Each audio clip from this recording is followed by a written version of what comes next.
Hello, everyone, and congratulations to the class of 2020, as well as your parents, your teachers, and everyone who helped you get to this day.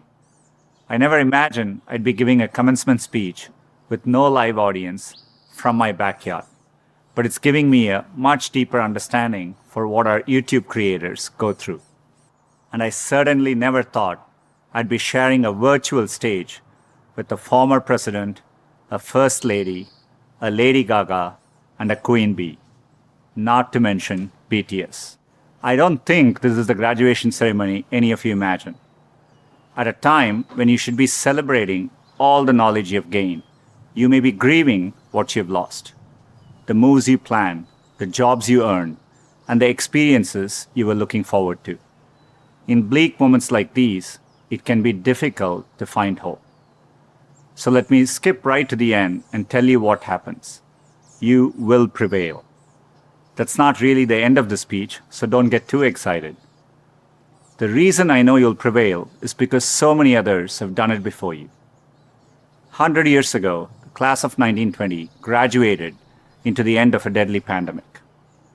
50 years ago, the class of 1970 graduated in the midst of Vietnam War. And nearly 20 years ago, the class of 2001 graduated just months before 9/11. There are notable examples like this. They had to overcome new challenges, and in all cases, they prevailed. The long arc of history tells us we have every reason to be hopeful. So, be hopeful. There is an interesting trend I've noticed.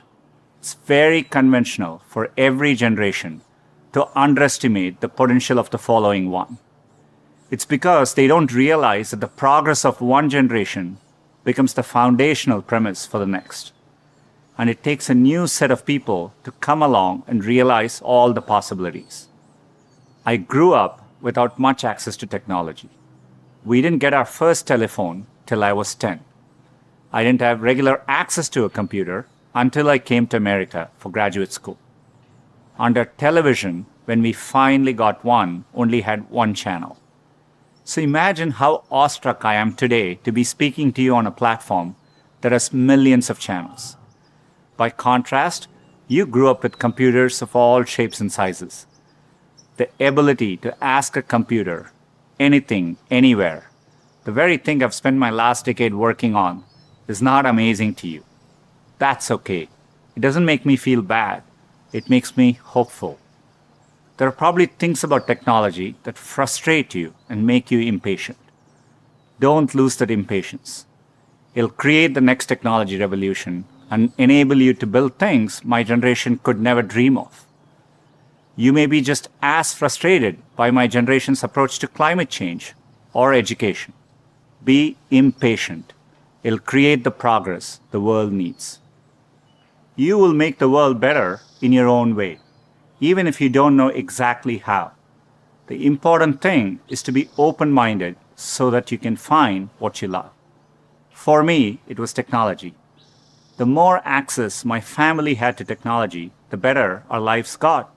So when I graduated, I knew I wanted to do something to bring technology to as many others as possible. At the time, I thought I could achieve this by building better semiconductors. I mean, what could be more exciting than that? My father spent the equivalent of a year's salary on my plane ticket to the US so I could attend Stanford. It was my first time ever on a plane. But when I eventually landed in California, things weren't as I had imagined. America was expensive. A phone call back home was more than $2 a minute, and a backpack cost the same as my dad's monthly salary in India. And for all the talk about the warm California beaches, that water was freezing cold. On top of all that, I missed my family, my friends, and my girlfriend, now my wife, back in India. A bright spot for me during this time was computing. For the first time in my life, I could use a computer whenever I wanted to. Completely blew my mind.